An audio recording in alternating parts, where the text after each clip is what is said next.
second most populous city in South Africa after Johannesburg, the city whose parliament is currently situated in, and the legislative capital of South Africa, with its mountain overlooking the largest city of the Western Cape province.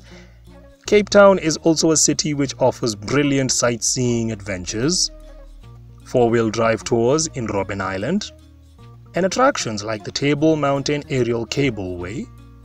the Cape Point Nature Reserve, the Bal Harbour White Beaches, the Christenbosch Botanical Gardens at the top of the Table Mountains, which also offer breathtaking views above 3,500 feet of sea level.